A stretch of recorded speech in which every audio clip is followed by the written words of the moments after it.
सभी किसान भाइयों को जय किसान। नमस्कार, राम राम, सत श्री अकाल। लाइव का नोटिफिकेशन आते ही बता दें साथियों कि लाइव हो गया है।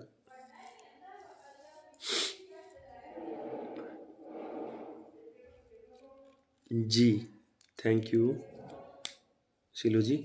जी आज अपने चर्चा करेंगे फसलों के भाव के ऊपर। जैसे कि रोज़ अपने लगभग 11:30 तक 8:30 बजे चर्चा करते हैं, लेकिन आज थोड़ा जल्दी चर्चा करेंगे।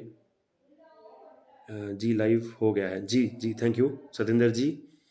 जी तो आज अपने थोड़ा जल्दी चर्चा करेंगे साथियों। मुख्यतः अपने चर्चा करेंगे सरसों के ऊपर, ग्वार के ऊपर और नरमे के ऊपर। नरमे के भाइयों के लिए कुछ थोड़ी खुशखबरी है, ज़रूर आपको बताएंगे।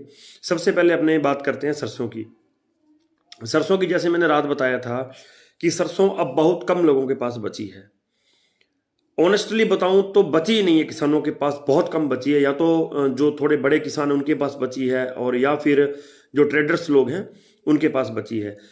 लेकिन अभी का जो सरसों का रुझान है वो बहुत ज़्यादा तेज़ी की ओर नहीं है, ऐसा मुझे मतलब देखने को लग रहा है। क्योंकि पिछले कुछ दिनों से तो मैं ज़्यादा फोकस नहीं कर पाया, लेकिन कल और आज मैंने जो जितना स्टडी किया सरसों के बारे में, कोई बहुत बड़ी तेजी सरसों के अंदर आती आगे मुझे नहीं लग रही।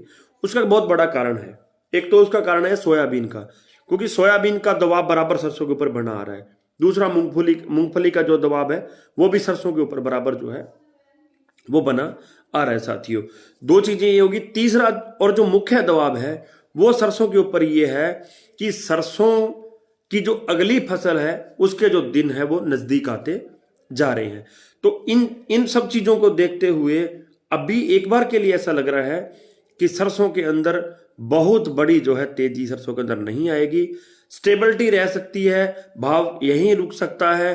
दूसरी एक चीज और है कि भाव जो है थोड़ा बहुत नीचे जा सकता है।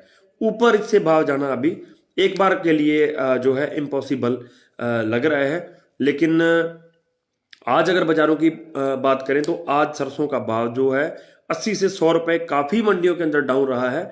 और उसका कारण वही है कि तीन दबाव हैं, सोयाबीन का, इसका अपने मूंगफली का, और जो मेन दबाव है वो ये है कि जो आगे आने वाली फसल है वो बिल्कुल सर के ऊपर खड़ी है। अभी कुछ महीनों बाद जो है वो फसल आ जाएगी। तो इन चीजों का जो है प्रभाव जो है मैटर करता है साथियों।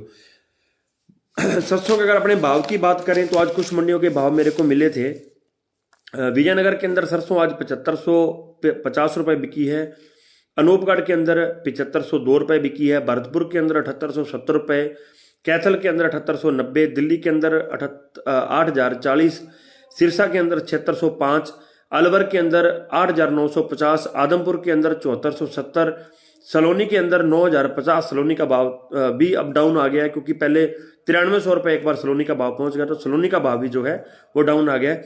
कोटा के अंदर 7310 रुपए। एलनाबाद के अंदर 7350 रुपए। गोलूवाला के अंदर 7670 रुपए।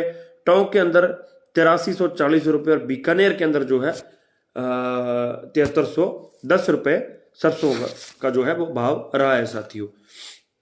अब अपने करते हैं ग्वार की बात। काफी अभी साथी पूछ रहे थे, मंदिराम जी भी पूछ रहे थे बीच में। अभी ग्वार की बात करें तो ग्वार के अंदर क्या है कि ग्वार के अंदर भी आज थोड़ा सा हिलजुल हुई है। और ग्वार का जो वायदा बाजार है, जो एनसीडेक्स एमसीडेक्स है, उसके अंदर ग्वार के अंदर काफी उथल पुथल आज हुई है। और वो जो एक तेजी का रुख बनता नजर आ रहा है। हालांकि हाजिर मंडी, जो हाजिर बाजार है, जिसको अपने सादी भाषा के अंदर धान मंडी कहते हैं या नई मंडियां कहते हैं, उसके अंदर आज इसका कोई ज्यादा असर नहीं रहा। हालांकि थोड़ा सा असर तो रहा, कोई 150 रुपए ग्वार भी आज तेज बिका है। लेकिन एनसीडेक्स के अंदर, वायदा के अंदर बाजार काफी तेज रहा है। और हो सकता है एक दो दिन जो आने वाले हैं उनके अंदर इसका प्रभाव, जो आज वायदा के अंदर तेजी थी, उसका प्रभाव कहीं ना कहीं बाजारों के अंदर हमें देखने को मिले साथियों, ऐसा उम्मीद लग रही है। लेकिन आज ग्वार का जो रुख था वो पॉजिटिव था। ग्वार आज पहले से 50 रुपए से लेके 95 रुपए तक तेज बिका है कई मंडियों के अंदर। जैसा कि एक बार तो जो है काफी डाउन चला गया था ग्वार का भाव, लेकिन आज कुछ हिलजुल हुई है भाव के अंदर। तो उससे आगे उम्मीद लग रही है कि आने वाले दिनों के अंदर कोई थोड़ा सा अच्छा माहौल बन सकता है। सही बताऊं तो ग्वार का जो फंडा था वो इस बार किसी को भी समझ नहीं आ रहा। बड़े से बड़े एक्सपर्ट लोग हैं जो, हालांकि मैं तो आप जैसा एक किसान हूं, बड़े से बड़े जो एक्सपर्ट लोग हैं उनसे भी बात की है, वो भी ये कह रहे हैं कि गवार का जो फंडा वो समझ में नहीं आया, क्योंकि क्रॉप बहुत ज़्यादा कमज़ोर थी। जो क्रॉप थी उसकी क्वालिटी भी गुड नहीं थी, उसकी क्वालिटी अच्छी नहीं थी। लेकिन फिर भी बावजूद इन सब चीज़ों के चलते हुए ग्वार का इतना भाव नीचे रखना बिल्कुल समझ से बाहर है। और ग्वार गम के अंदर भी अच्छा पॉजिटिव रिस्पांस मिल रहा है। ग्वार गम भी जो है तेज हो रहा है, क्योंकि क्रूड ऑयल्स की जो कंडीशन है उसका जो है थोड़ा सिस्टम है, जो वो आधार है, जो वो अच्छा बेस उसका बन रहा है, उसके मतलब कि सुधार आया उसके अंदर, तो वहां भी ग्वार गम की खपत होती है। तो उस चीज़ों के चलते हुए ग्वार गम भी थोड़ा तेज हुआ है साथियों। तो उसकी तेजी के कारण एमसीडेक्स और एनसीडेक्स के अंदर, वायदा के अंदर, ग्वार के अंदर तेजी हुई है। हो सकता है आने वाले दिनों के अंदर आपको ग्वार के अंदर भी कोई ना कोई थोड़ी बहुत जो है खुशखबरी मिले साथियों। ग्वार के सिर्फ 2 मंडियों के भाव मिले मेरे को आज। विजयनगर के अंदर ग्वार 5585 रुपए बिका है, और अनूपगढ़ के अंदर 5502 रुपए जो आज ग्वार बिका है। जिन मंडियों के अंदर कल 5300 भाव था, उनके अंदर आज 5350 भाव था, उनके अंदर आज 5500 बिका है। जिन मंडियों के अंदर कल 51-5200 भाव था, वहां आज ग्वार जो है 5350 रुपये बिका है। उम्मीद है कि आगे आने वाले दिनों के अंदर ग्वार का जो भाव है वो थोड़ा बहुत और सुधार की तरफ जा सकता है, लेकिन उसके लिए कुछ दिन लग सकते हैं साथियों। अब अपने बात करते हैं नरमे की। नरमे का मैंने कल भी आपको बोला था, क्योंकि काफी एक्सपर्ट लोगों ने और काफी जो थोड़े ज्ञान रखने वाले लोग हैं, उन लोगों ने काफी हवा मचाया था कि नरमा डाउन हो गया, नरमा नीचे चला गया, नरमा नीचे चला गया। लेकिन असल के अंदर वो कहानी ये थी कि उस टाइम नरमे की आवक अच्छी बन गई थी। पिछले कुछ दिनों के अंदर खास करके मैं बताऊं तो पिछले जो 20 दिन है उनके अंदर काफी अच्छी आवक नरमे की बन गई थी। और जब भी किसी फसल की आवक ट्रेडर्स के अनुसार, यानी कि व्यापारियों के अनुसार बनती है, बाजार के अनुसार बनती है, हाजिर बाजार के अनुसार बनती है, तो उसका भाव या तो रुकेगा या फिर घटेगा। पहली बात तो 100% घटेगा, नहीं तो रुकेगा जरूर, उसके अंदर बढ़ोतरी एक बार से नहीं आएगी। और यही नरमे के साथ हमने देखा है। अंतरराष्ट्रीय स्तर के ऊपर नरमे का भाव बढ़ा था, और डेली अपडेट हम लोगों के पास आती रहती थी कि अंतरराष्ट्रीय बाजार के अंदर नरमे का जो भाव है वो बढ़ रहा था। लेकिन लोकल जो ट्रेडर्स थे, लोकल जो व्यापारी लोग थे, उन लोगों ने जो है नरमे का भाव नहीं बढ़ाया था। तो सबसे बड़ा ये एक इफेक्ट था कि उसका जो है नरमे की आवक काफी थी, नरमे की आवक बनी हुई थी।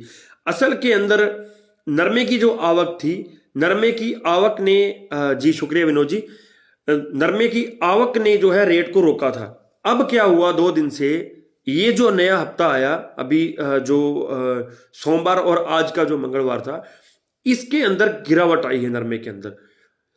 गिरावट के कारण नरमे ने आगे रफ्तार पकड़ी है। देखो, गिरावट आने के कारण 2 चीजें होती है, मैं आपको हमेशा बताता हूं कि या तो भाव घटेगा, आपको डर पैदा किया जाएगा, किसानों के अंदर डर पैदा किया जाएगा कि यार देखो नरमे का भाव टूट रहा है, नरमा बेचते, चाहे कोई भी फसल हो, या फिर उसके भाव को बढ़ाया जाएगा ताकि आप जो है उस चीज को दिमाग में लाओ कि अभी भाव बढ़ गया है, कल नीचा था, हो सकता है कल दोबारा कम हो जाए, तो इसलिए वी शुड गो फॉरवर्ड कि हम लोग नरमे को बेच दें।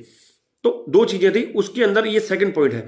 अभी नरमे की आवक जैसे ही कम हुई तो नरमे का रुख जो है वो पॉजिटिव हुआ, 200 से 250 रुपए, काफी मंडियों को 300 रुपए भी सुधार हुआ नरमे के अंदर आज। तो हो सकता है जैसे आवक बढ़ेगी, मान लो कल दोबारा आवक बढ़ गई या परसों दोबारा लोग लेके नरमा आने लगे, तो हो सकता है वो भाव वहीं रुक जाए, या फिर जो वो भाव है थोड़ा सा घट भी जाए। बड़ी मंदी नरमे के अंदर नहीं है, ये मैंने पहले भी बताया था, अब दोबारा बता रहा हूं, बड़ी मंदी नरमे के अंदर कहीं भी नजर नहीं आ रही। लेकिन एक चीज जहन के अंदर रखनी पड़ेगी हमें, वो है कोविड, कोरोना का जो नया जो रूप आ रहा है, उसको हमें बिल्कुल दिमाग के अंदर रखना होगा। क्योंकि सिर्फ नरमा के अंदर ही नहीं, सभी फसलों के अंदर अगर वो कोरोना का वेरिएंट जो नया आया है वो बढ़ता है, अगर वो तेजी से पैर पसारता है, तो वो जो वेरिएंट है वो कंप्लीटली इफेक्ट करेगा सभी फसलों को। इस बात में कोई भी शक नहीं है। ये चीजें हमें दिमाग में रखनी होगी। लेकिन उम्मीद और दुआ करता हूं भगवान से कि ऐसा कुछ ना हो, क्योंकि पहले ही बहुत बड़े मंदे से पूरा देश निकला है और इस गंभीर बीमारी के कारण लाखों जो है जाने गई हैं। तो आप भी सब सुरक्षित रहें, अपना ध्यान रखें, यही आप सबको मैं बोलूँगा, इस बीमारी को हल्के में ना लें। तो नरमे के भाव पे अपनी चर्चा करें। आज विजयनगर के अंदर 8480 रुपये भाव रहा। कालावाली मंडी के अंदर आज 8421 रुपये भाव रहा। अनूपगढ़ के अंदर 8770 रुपये भाव रहा, काफ़ी अच्छा भाव था यहाँ का। मौड़ मंडी के अंदर 8480 रुपये। आदमपुर के अंदर 8310 रुपये। हनुमानगढ़ के अंदर 8720 रुपये का भाव रहा। संगरिया के अंदर 8640 रुपये का भाव रहा। सिरसा के अंदर 8460 रुपये। एलनाबाद के अंदर 8410 रुपये। रावासर के अंदर 8610 रुपये। गोलूवाला के अंदर 8770 रुपये का भाव रहा। और अबोहर के अंदर जो है 8540 रुपये का नरमे का साथियों भाव जो रहा है आज। तो नरमे के साथियों के लिए एक अच्छा संकेत है, एक घंटी है नरमे के साथियों के लिए कि नरमे का भाव आगे जो है तेज हो सकता है, ऐसा लग रहा है। लेकिन बहुत बड़ी तेजी नहीं आएगी और बहुत बड़ी मंदी नहीं आएगी, ऐसा लग रहा है। अगर तेजी आएगी तो उसमें टाइम भी लगेगा, ये भी बात तय है। अभी के लिए मैं सेंटर पॉइंट फिर से दोबारा अपना जो है उसको 8300 ही रखूंगा। पहले 8500 रखा, लेकिन आज 8300 ही रखूंगा। या तो नरमा 8300 से 200-300 ऊपर बिकेगा, या फिर 8300 से 200-300 नीचे बिकेगा। सेंटर पॉइंट जो है वो यही है। तो कल फिर मिलेंगे अपने इसी समय फसलों के भाव के साथ, और मैं कोशिश करूंगा ऐड करूंगा कुछ और मंडियों के भाव। जैसे कुछ लोग पूछ रहे हैं बीच में कि दूसरी मंडियों के भाव भी ऐड करो, तो I will try my best. जिस जगह मेरा संपर्क हो पाता है मैं कोशिश करता हूं कि मैं जो है भाव जो सभी मंडियों का ले सकूं, सभी फसलों का ले सकूं। कल दोबारा मिलते हैं साथियों इसी टाइम। किसान एकता जिंदाबाद।